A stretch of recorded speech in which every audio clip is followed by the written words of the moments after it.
One of the world's greatest performers, Shakira has had the most successful song in the 21st century to date and topped the charts in over 55 countries. She's won 2 Grammy Awards, 7 Latin Grammy Awards, and has been Golden Globe nominated. She is also the highest-selling Colombian artist of all time and the second most successful female Latin singer, having sold over 50 million albums worldwide. Today she joins us to talk about something very close to her heart, the Barefoot Foundation, which works to make education available to the least advantaged. Honourable members, Shakira.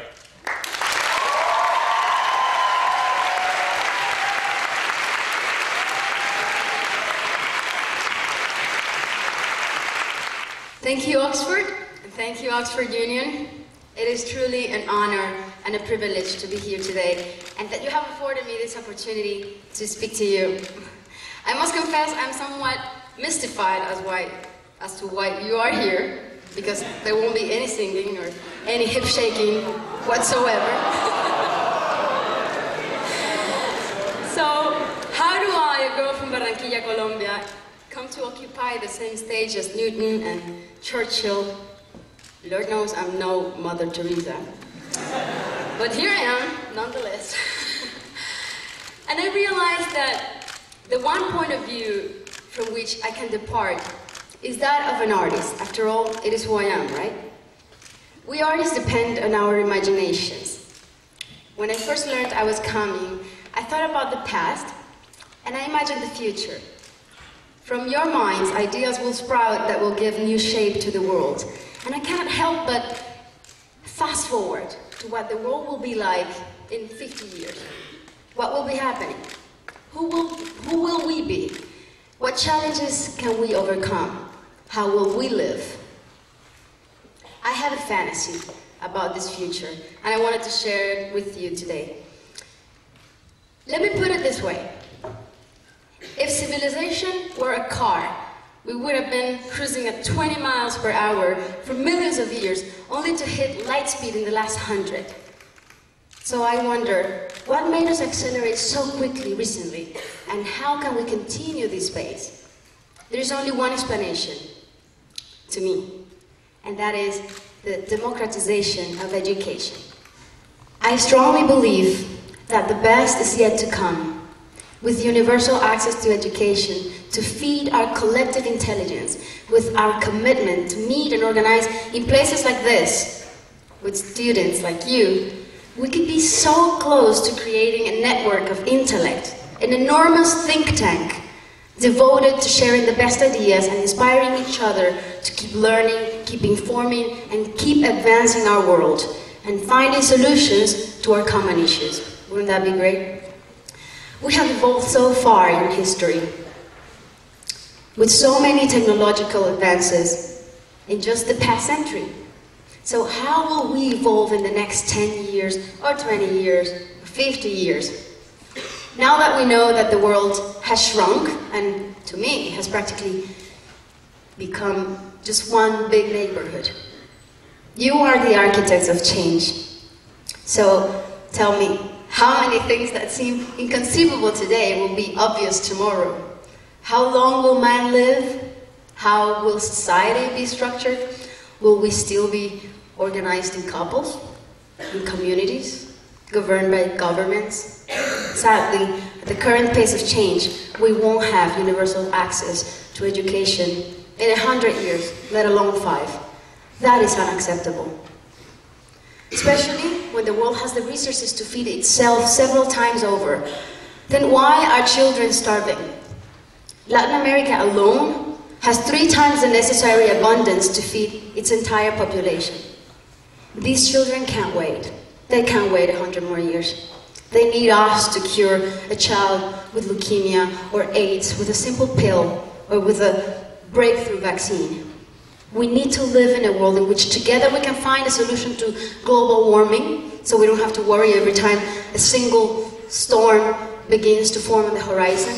We need to find new ways to distribute food so no child goes to bed hungry. And I know that education is our ticket. How do I know? Because I've seen it. I was born and raised in Colombia, a country marked by civil war, civil conflict, social strife, and inequality. Growing up in the developing world, where education is perceived as a luxury and not as a birthright, like it should be, where children beg for an education and parents are desperate to provide it, where if one is born poor, one is destined to die poor. But the good news is that there is an exit strategy to break the cycle of poverty in which millions of people are trapped because of lack of access to education. From the moment I turned 18, I decided to establish my own foundation in Colombia, and since then we've been working on providing high-quality education, nutrition for children, and occupational training for the parents. We've been building schools that also work as community centers for families that have been displaced by violence and who have lost everything they had. And we found a way to keep kids in school and maintain parents' involvement in their children's education. By providing nutritious meals in schools, we have decreased the number of dropouts and we have eradicated malnutrition among our students.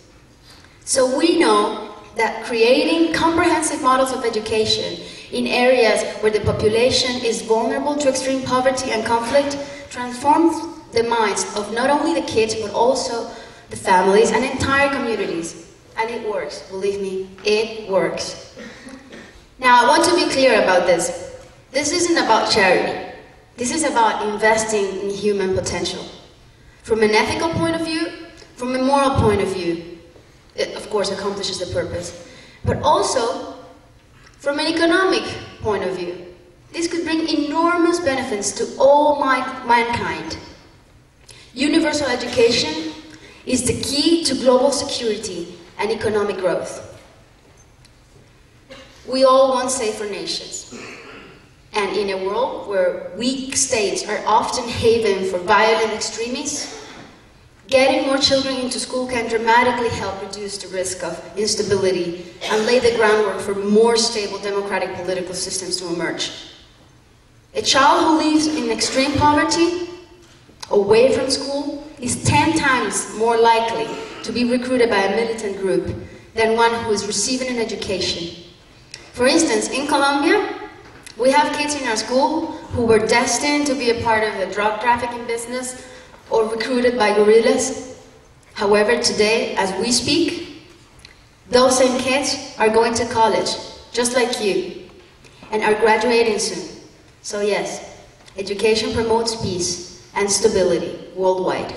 One single year of primary education invested in one kid means 10 to 20% increase in the wages in their adult life.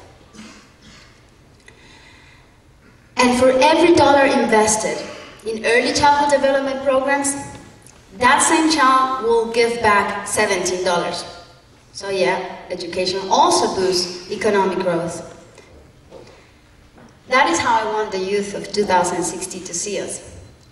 That our mission for global peace consisted of sending 30,000 educators to Afghanistan, not 30,000 soldiers.